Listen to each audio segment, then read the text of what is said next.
Good day, grade 7 Masigla. Welcome to our English class. By the way, I am teacher Angelica and I will be your teacher for today together with teacher Andre Marie and teacher Jeremy.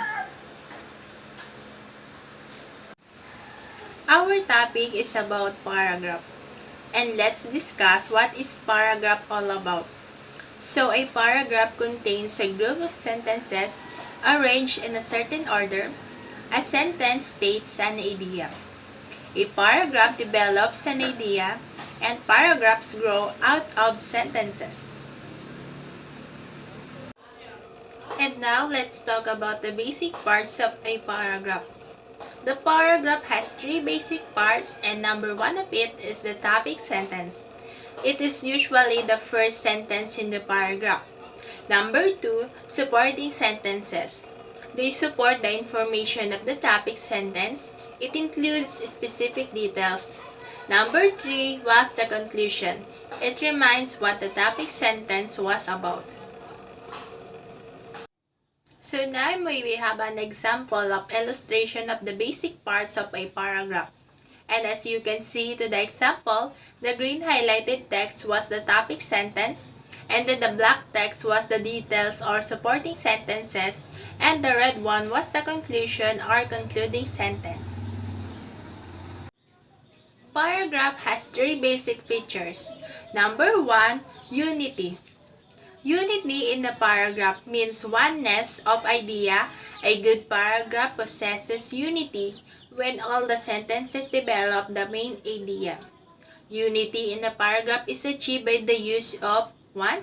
A topic sentence that develops the idea. 2. Supporting details. And 3. Clinching sentence.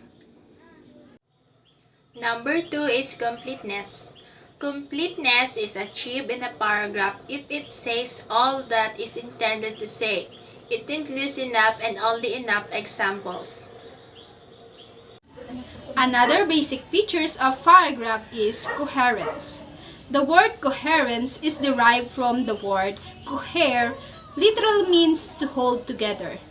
If the sentences in the paragraph should relate to the topic sentence to affect a unified whole, these sentences should further be arranged in an orderly sequence and linked to one another to ensure a smooth progression of ideas from one sentence to another. It means sentences move clearly from one idea to next without gaps. Lastly, we have emphasis and order. Emphasis is achieved when sentences reveal an order that the reader can see and follow, such as from general to specific, from whole to part, from cause to effect, from abstract to concrete, and so on. Now, let's talk about the kinds of paragraph. First, we have expository paragraph. An expository paragraph explains information. It compare, contrast, list, summarize, or discuss different types of information. For instance, you can write a paragraph explaining friendship or contrasting a book and a movie. Your topic sentence should clearly state the main point of the paragraph. In the next sentences, support or expound upon the topic sentence. If you're writing about friendships, for example, you might include are encouraging, uplifting, and the sentences showing how friends understanding. It is also called a informative paragraphs. Let's proceed with another kinds of paragraph, and one of it is descriptive. Descriptive, when writing descriptively, engage as many of the 5 senses as possible. Using vivid and vibrant vocabulary, a descriptive paragraph should paint a mental picture of the person, object, or situation, including the emotions involved. Identify the focus of the paragraph in the topic sentence. For instance, If you are describing the girl next door, your topic sentence should say so. Supporting sentences should give your reader a mental picture of what kind of person the girl next door is, what she looks like or her.